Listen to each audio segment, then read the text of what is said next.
Lesson 7 for February 8 through 14, From the Lion's Den to the Angel's Den, read by Dr. Percy Harrold. Friday, February 14. Daniel's deliverance has been recorded in Hebrews 11.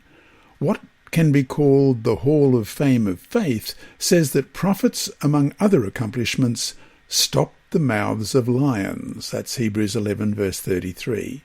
This is wonderful, but we should keep in mind that the heroes of faith are not only those who escape death, as Daniel does, but also those who suffer and die courageously, as Hebrews 11 also notes. God calls some to witness by living and others by dying. Thus the narrative of Daniel's deliverance does not imply that deliverance is granted to everyone, as we learn from the multitude of men and women who have been martyrs because of their faith in Jesus. However, the miraculous deliverance of Daniel does show that God rules, and he will eventually deliver all his children from the power of sin and death. This will become clear in the next chapters of Daniel.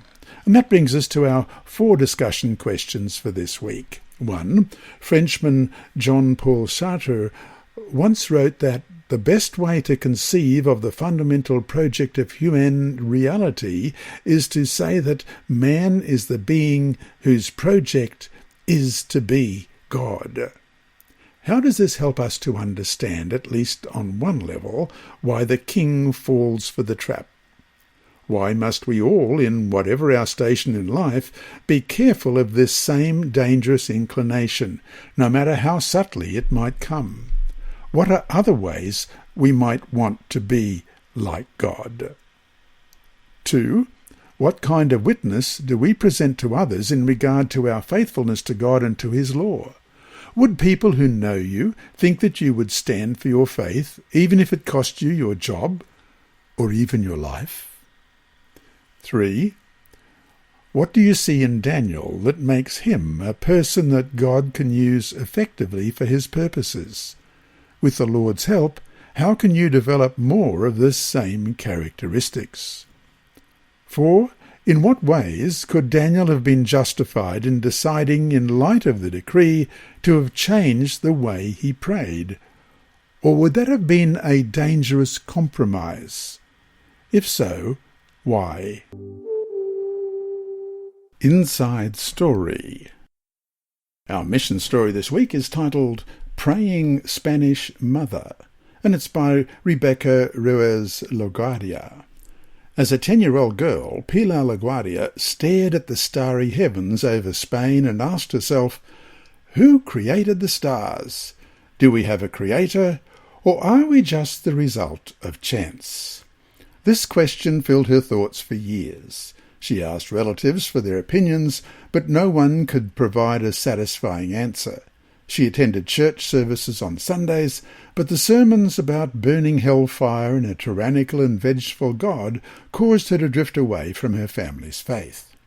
An illness nearly killed her at the age of 22. LaGuardia was terrified about dying without any answer to her question about God. One day, in anguish, she opened the window and screamed at the sky, God, if you exist, I want to know you. Help me! Answer me! God answered 3 days later when a Seventh-day Adventist church member, Simon Monckton, knocked at the door of her home. Monckton invited LaGuardia's father, an agnostic sheepkeeper, to evangelistic meetings, and he accepted out of curiosity. LaGuardia asked to go along, but he insisted on going alone. LaGuardia persisted and finally won the argument. LaGuardia, sick and weak, entered a Seventh-day Adventist church for the first time in the late 1960s. She heard beautiful hymns and the end-time prophecy of Daniel too. Although her father never returned after the first night, she attended until the end of the meetings. On the last night, she received a book as a gift, and a church member wrote down her address.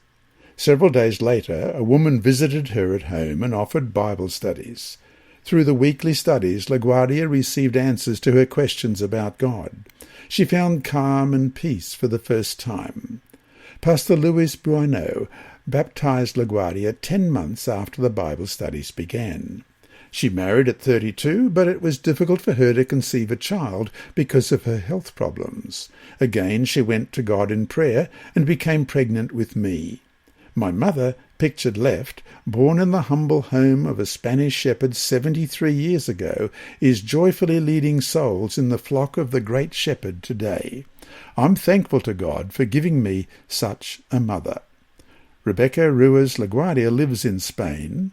Read about her missionary work in this quarter's Youth and Adult Mission Quarterly.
This lesson was read by Dr. Percy Harrold for Christian Services for the Blind and Hearing Impaired, Christian Record Services for the Blind, the Sabbath School Department, and Hope Channel. You can also listen on the official Sabbath School 4 app and the Apple iTunes app, Sabbath School with Percy Harrold.